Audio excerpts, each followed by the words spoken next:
안녕하세요. 뽀족스람 채널에 다시 오신 것을 환영합니다. Halo guys, selamat datang kembali di Pojok Seram. Hari ini lanjutan episode terakhir dari film Korea yang berjudul Koma ya. Hayo kita mulai.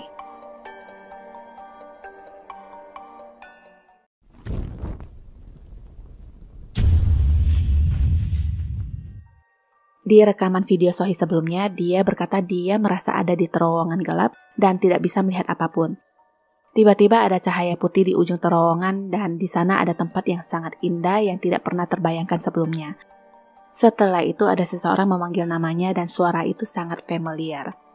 Kali ini cerita tentang Dr. Jang yang berkendara di tengah hujan. Waktu itu juga bersamaan dengan detektif Choi yang sedang berkendara dan menerobos genangan air yang membuat Dr. Jang menghentikan kendaraan karena pandangannya yang terganggu. 3 jam sebelumnya, Dr. Jang mengemas semua barang-barangnya dan bagian ini adalah momen di mana Yoon Young datang menemuinya. Seperti yang sudah-sudah, Dr. Jang tidak setuju atas pemindahan Sohee dan berdebat dengan Dirut di ruangannya. Ternyata ada kalimat lainnya yang diselipkan sebelum dia pergi, yang mengatakan Yoon Young tumbuh menjadi gadis cantik dan bertanya kenapa dia kembali ke rumah sakit.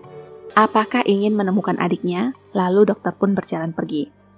Setelah itu, dia membawa barang-barangnya yang melewati Hong A. Nah, kembali ke situasi sekarang. Dia akhirnya memutuskan untuk memutar balik mobilnya ke rumah sakit.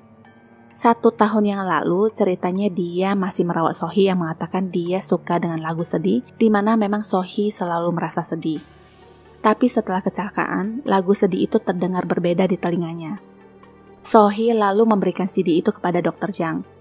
Seorang pasien nenek-nenek yang sekamar dengan Sohee meninggal malamnya, dan diam-diam Dr. Jang mengambil sampel darahnya yang lalu diproses menjadi sebuah cairan yang dimasukkan ke botol kecil.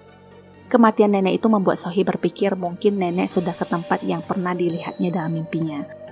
Dia bercerita kembali perasaannya saat di tempat itu yang tidak merasakan sakit dan tidak ada kekhawatiran. Perasaan yang hangat seperti berada di surga.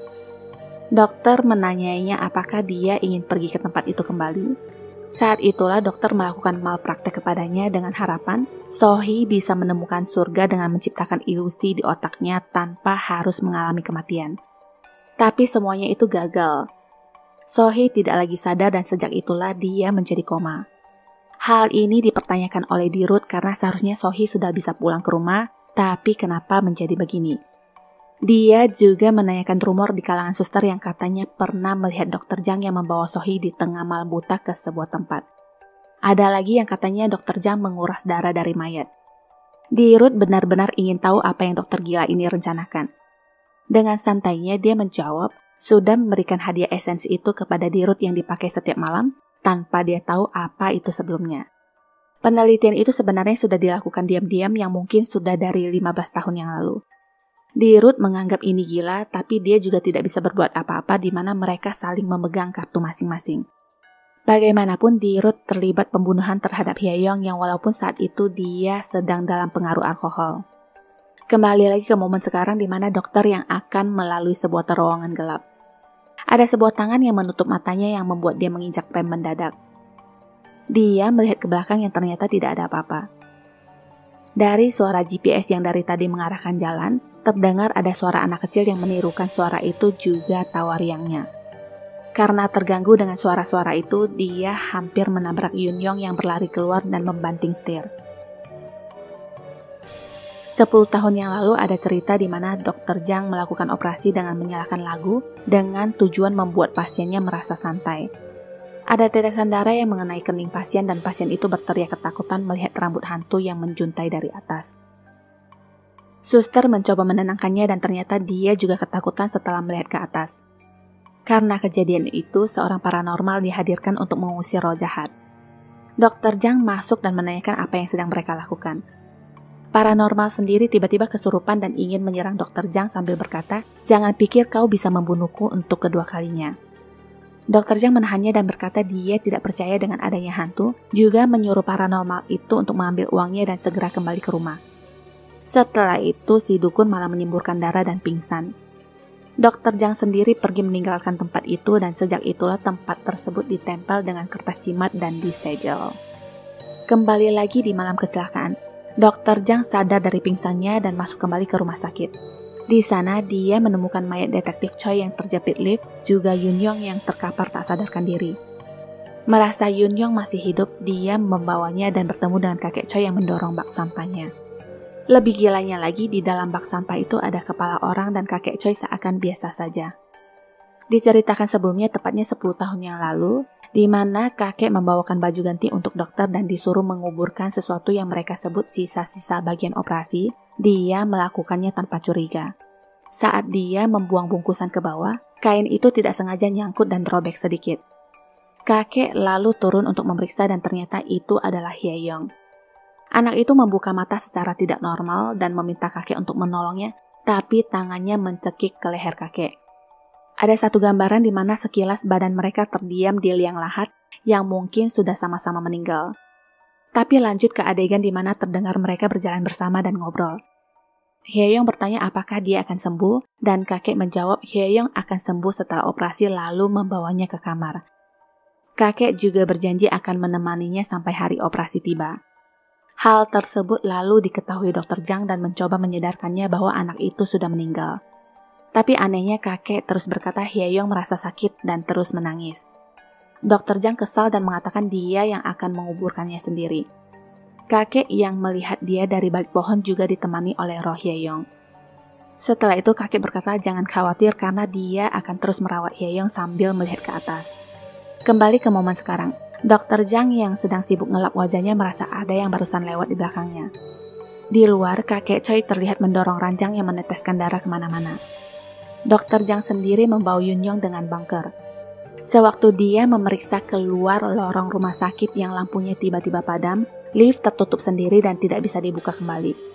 Nah, kebetulan di lantai itu dia melihat Hong Ah yang sedang bersama Sohee dan sambungannya, dia kesal menerima kenyataan bahwa Sohee sudah dikirim ke surga oleh Hong Ah. Di lift, pintu tiba-tiba terbuka sendiri dan Yunyong tersadar dari pingsannya. Waktu itu dia seperti melihat masa lalunya yang mengatakan pada adiknya untuk menunggu di dalam bak sampah. Ternyata yang terjadi saat itu adalah Suster Jang yang kebetulan lewat berpikir itu adalah sampah dan membuangnya dari ketinggian. Setelah itu terlihat lagi suster yang berlari membawa Hae-young ke ruang operasi. Dr. Jang lah yang menangani Hae-young dan Dirut pun turun tangan. Mereka mengeluarkan serpihan kaca yang nancap di tubuh Hae-young, tapi tangan Dirut tampak gemetar saat itu. Dia lalu melakukan sebuah kesalahan fatal dengan salah potong.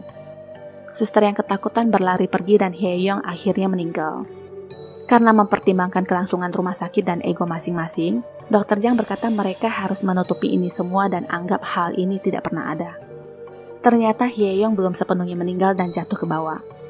Dia masih memanggil nama kakaknya dan berusaha merangkak pergi. Entah apa yang ada di otak Dr. Jang, dia bukannya mencoba menolong tapi malah menghabisinya dengan sebuah suntikan. Yunyong sangat terpukul melihat kejadian yang terjadi dengan adiknya dan tidak tahu apa yang dilihatnya di atas. Cerita lanjut lagi ke Dr. Jang. Sekarang dia akan melakukan uji coba ke Hong Ah sedangkan mayat Sohee didudukkan di kursi roda. Karena mendengar suara berisik, dokter berjalan keluar untuk memeriksa dan menemukan kakek Choi yang sedang sibuk membuka kotak penyimpanan mayat. Ada 2 mayat di sana, yang satu adalah Pak Dirut, dan satu lagi seorang gadis yang gue nggak begitu jelas itu siapa. Dia lalu membuka loker lainnya dan menemukan mayat dengan sebuah rekaman kepunyaan detektif Choi. Dari rekaman itu yang mengatakan bahwa Sohee lah yang membunuh Dirut membuatnya bertanya-tanya, apakah ini semua benar? Dari sebuah monitor dia melihat kejadian aneh di mana Sohee yang duduk di kursi roda bangun dan bisa berjalan yang seketika wajahnya berubah menjadi Hae-young. Ada juga rekaman Yunyong yang sedang mencoba membuka plafon atas. Dr. Jang segera pergi ke tempat di mana Yunyong berada, dan saat itu Yunyong kaget lalu terjatuh. Karena merasa sudah tahu apa yang terjadi, Yunyong langsung mengatakan Dr. Jang adalah pelaku pembunuhan adiknya. Sekarang mereka main tuduh-tuduhan di mana Dr. Jang berkata dialah penyebab kematian adiknya. Melihat ekspresi dan tingkah laku Dr. Jang, Yunyong berusaha menjauh tapi kakinya ditarik. Yunyong melakukan perlawanan dengan memecahkan sebuah vas ke kepalanya tapi tidak begitu ngaruh. Di saat Dr. Jang yang ingin menyerangnya, dia terhenti karena ada sesuatu yang terjatuh dari atas. Hal yang aneh di mana dari atas plafon itu mengalir air yang deras. Dr. Jang lalu memeriksa ke atas dan melihat ada segumpal rambut yang lalu dibuangnya. Sebenarnya dia sudah mau turun tapi naik lagi dan melihat ada seorang gadis di sana. Dia berkata, oh jadi di sini kau bersembunyi selama ini yang membuat rumor tercipta bahwa ada hantu di ruang operasi. Siapakah yang menyembunyikanmu di sini? Apakah kakek Choi? Mata perempuan itu terbuka dan segera mendekatinya. Singkat cerita, Dr. Jang pun tewas tergantung. Perempuan itu merangkak turun yang ternyata itu hanyalah sosok anak kecil. Dia merangkak ke arah Yunyong dan mencekiknya. Yunyong menyadari itu adalah adiknya Hyeong dan meminta maaf kepadanya. Dia mengingat masa-masa kecilnya dulu di mana ibunya berkata tidak bisa merayakan ulang tahunnya dan dia berharap adiknya menghilang selamanya. Tapi adik kecilnya itu malah bangun dan memeluknya sambil menyanyikan lagu ulang tahun. Mayat Dr. Jang pun dimasukkan ke dalam loker mayat oleh si kakek dan Tama. Sebuah obsesi bisa menghancurkan orang lain bahkan diri sendiri. Tapi obsesi juga bisa menciptakan sebuah karya yang luar biasa. 시청해주셔서 감사합니다. 구독과 좋아요, 공유 잊지 마시고요. 다음 영상 알림을 위해 알람 설정도 부탁드립니다. Sampai jumpa.